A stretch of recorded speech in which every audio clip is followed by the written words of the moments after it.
This year's autumn is truly beautiful. The trees lining the streets of the Greenfield neighborhood are painted in a brilliant shade of gold. Occasionally, a gentle breeze sweeps through, carrying dry leaves that twirl in the air before settling on the ground. The red brick roads, covered in fallen leaves and bathed in the warm glow of the evening sun, create a strangely peaceful scene. Greenfield has always been an elegant residential area, where luxurious villas stand proudly on lush, meticulously trimmed lawns.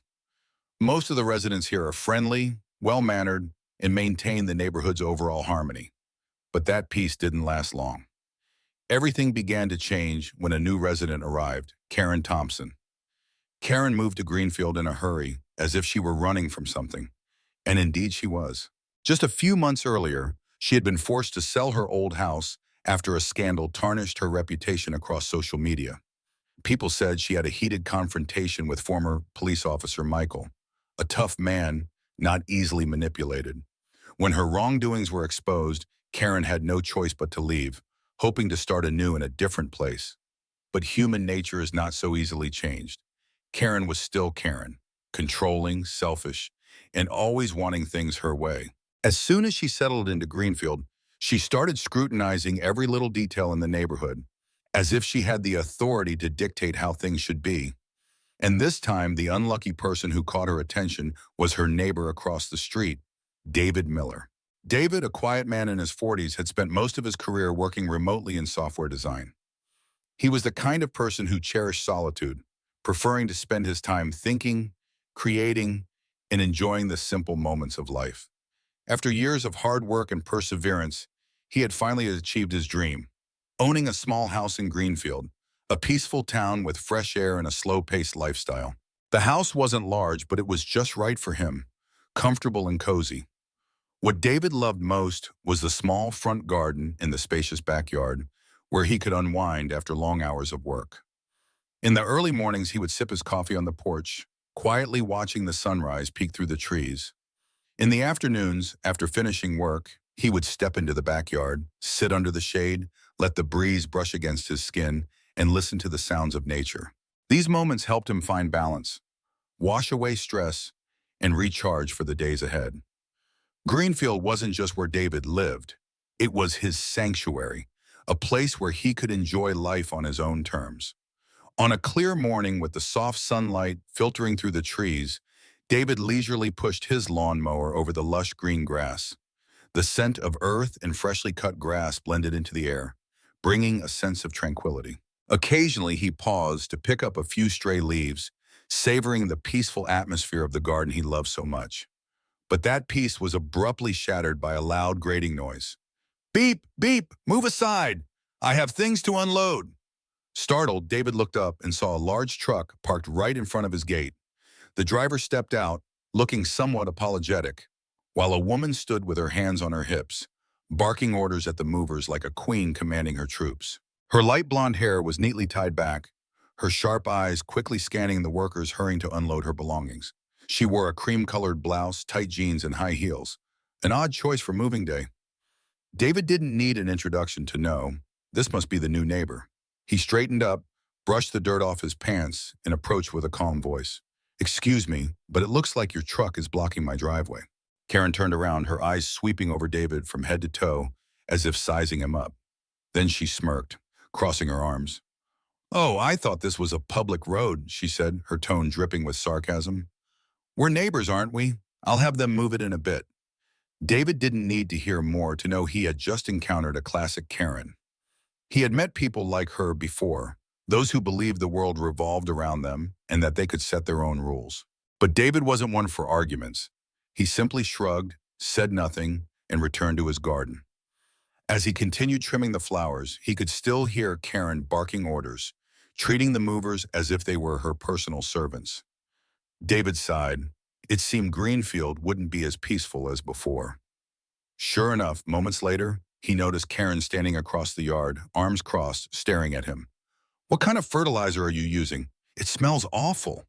Her wrinkled nose and displeased expression made her irritation clear. David straightened, slightly surprised by her blunt approach. Still, he kept his tone even. "It's organic fertilizer, completely natural and safe. I've been using it for 3 years now." Karen shook her head, clearly unimpressed. Well, it's ruining the fresh air around here. I can't stand that smell.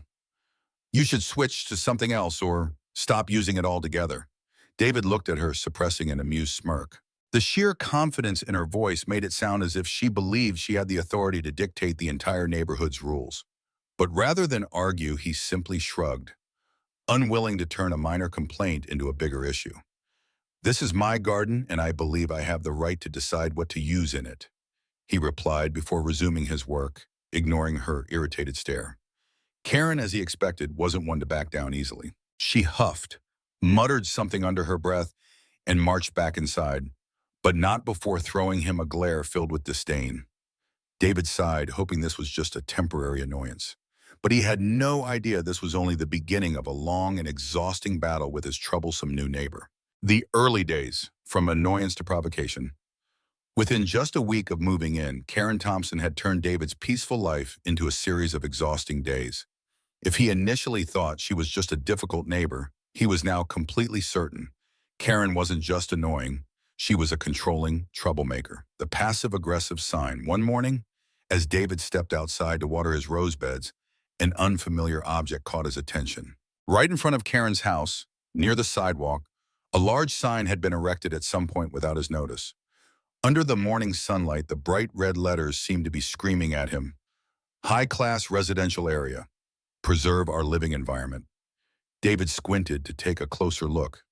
The sign was well made, not a flimsy makeshift notice.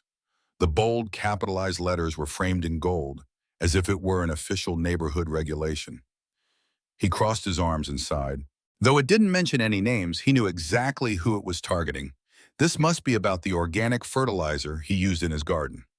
Karen had complained about it from the moment they first met. Clearly, she hadn't forgotten and had decided to send a message this way. David glanced across the street.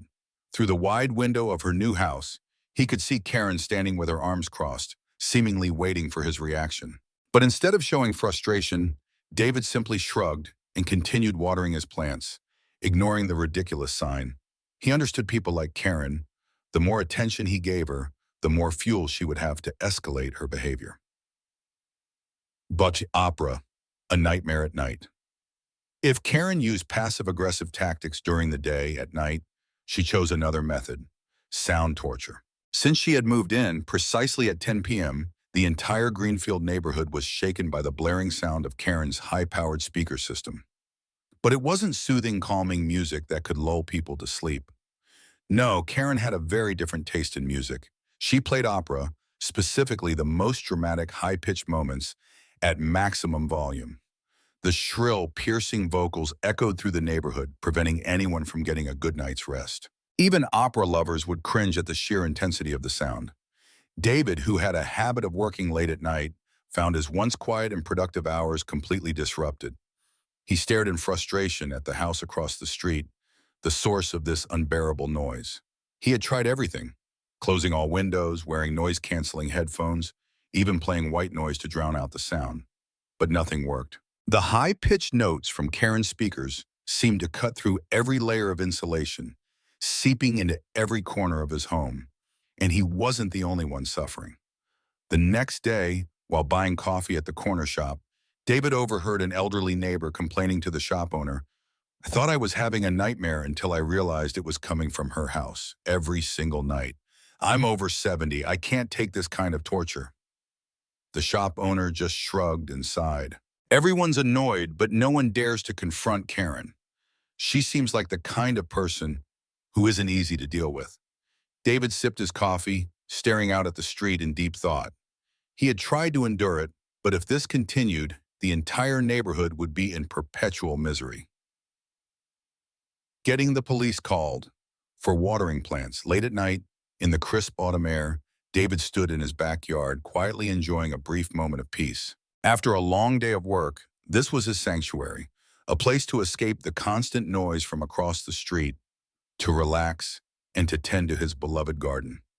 His daily routine had already been thrown into chaos since Karen's arrival. But once again, that peace was about to be shattered. From a distance, flashing red and blue lights reflected against the brick wall of his house. The slow roll of tires on the quiet street signaled the arrival of a police vehicle. David frowned as he saw it pull up right in front of his gate. Two officers stepped out. One of them approached and knocked on the door. David set down his watering can and walked to the front. When he opened the door, the officer spoke. "We received a report about suspicious activity at this address." David frowned deeper. Suspicious activity? The officer flipped through his notebook, glanced at the information, then continued. "Yes. A neighbor reported unusual nighttime activity on your property." David didn't need to guess who that neighbor was. He sighed, lifting the watering can, still half filled with water. "I was watering my plants." The two officers exchanged looks. One of them raised an eyebrow, glancing at the neat backyard with its well-maintained flower beds, then turned to his colleague. The second officer nodded. "Apologies for the inconvenience, sir. Seems like a misunderstanding." David simply nodded, saying nothing more. He watched as the police car turned around and drove away, leaving an eerie silence on the street. But it no longer felt peaceful. He lifted his gaze toward the house across the street. Under the dim glow of the street lamp, Karen stood by her window, holding a glass of wine, a smirk playing on her lips. She was enjoying her little game. Karen had gone too far. David knew that if he did nothing, things would only get worse. It was time to fight back and reclaim his peace. David's first counterattack, a neighborhood meeting. Greenfield had a well-organized homeowners association, HOA, where residents gathered to discuss neighborhood issues. David knew that if he wanted to deal with Karen, he couldn't do it alone. He needed collective support. In the following days, he began approaching his neighbors, subtly bringing up the topic. Unsurprisingly, everyone was already fed up with Karen.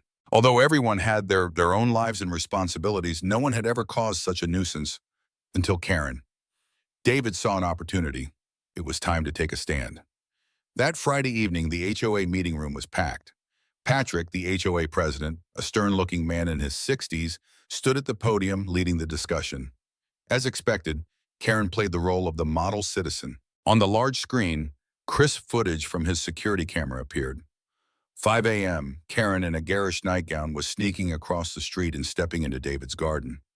She crouched down, trimming some of his blooming roses, then sprinkled a strange powder over them.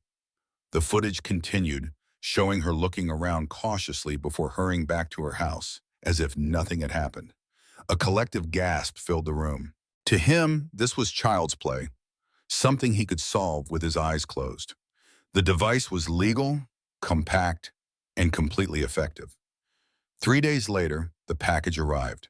The next morning, when Karen's drone once again hovered outside his living room window, David picked up the device and pressed a button. Within a second, the buzzing noise suddenly died out. The elderly lady living next to Karen complained about the nightly opera torture. The young family at the end of the street was frustrated that their children were constantly woken up by the deafening noise. Even the owner of the local grocery store shook his head. "I've never seen anyone move in and cause this much trouble for the entire neighborhood."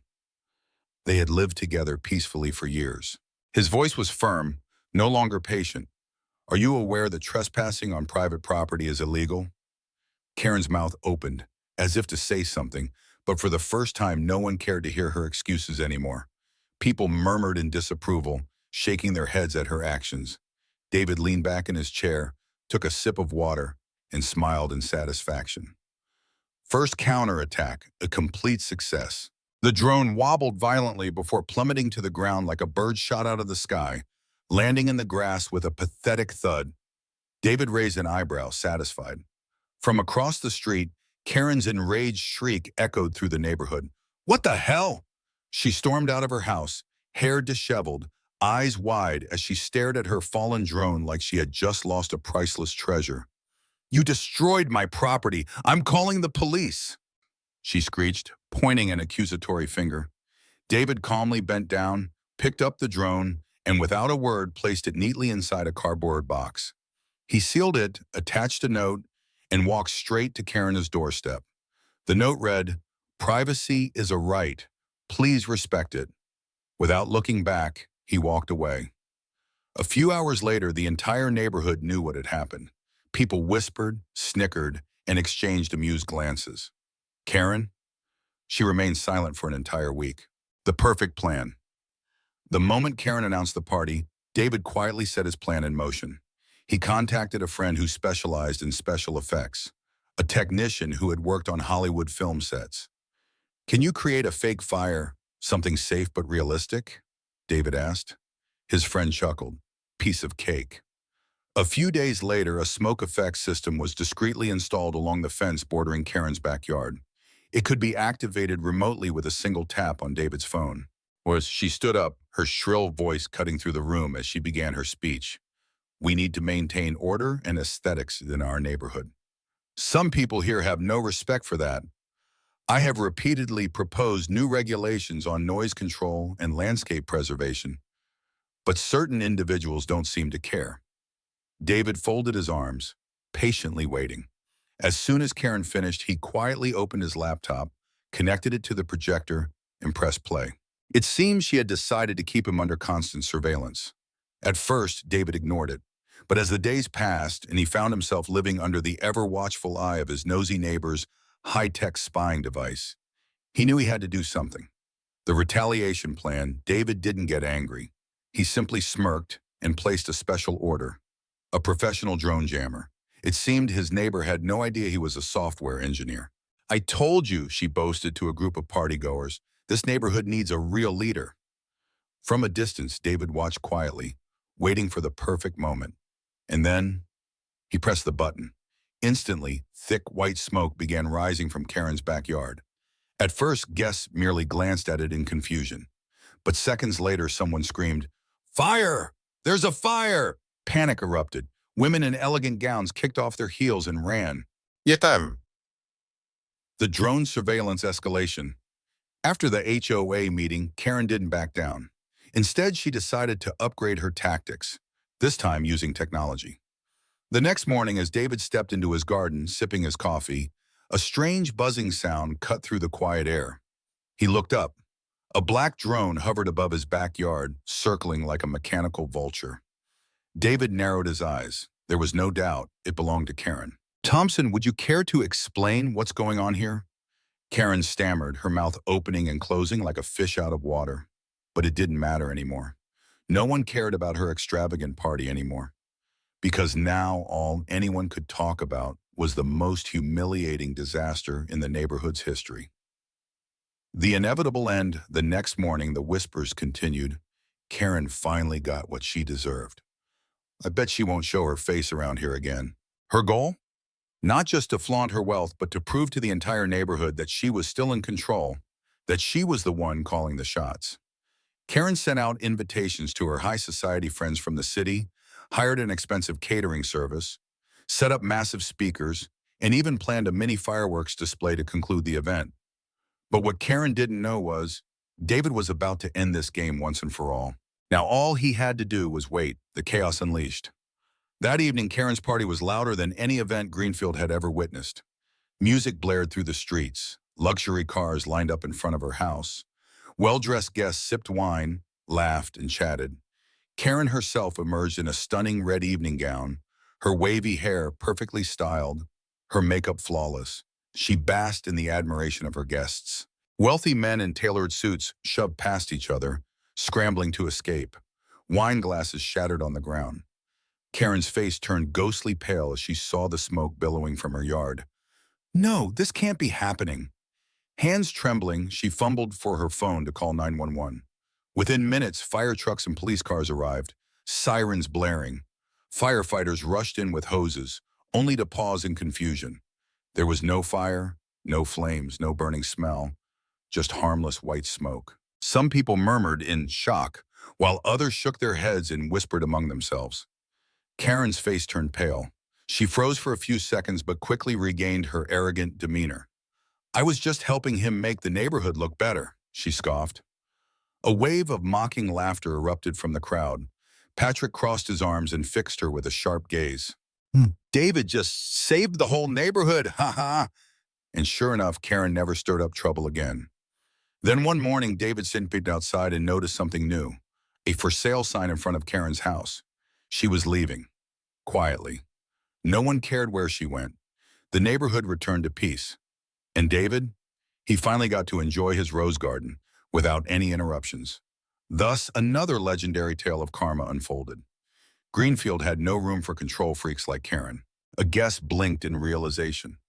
Oh my God, there was never a fire. As the realization spread, so did the laughter and muttered curses. Guests were furious. Some stormed off, yelling at Karen. Others pulled out their phones, recording and live streaming the humiliating scene. Karen stood frozen in the middle of her yard, her face burning red with embarrassment. A police officer approached her, voice firm. Mrs. It seemed the lesson had finally sunk in. But of course, this wasn't over yet. Karen's grand comeback, the extravagant party. As expected, Karen Thompson never understood the meaning of giving up. After being humiliated at the HOA meeting and losing her surveillance drone, she refused to admit defeat. This time, Karen decided to go big, a lavish midweek party.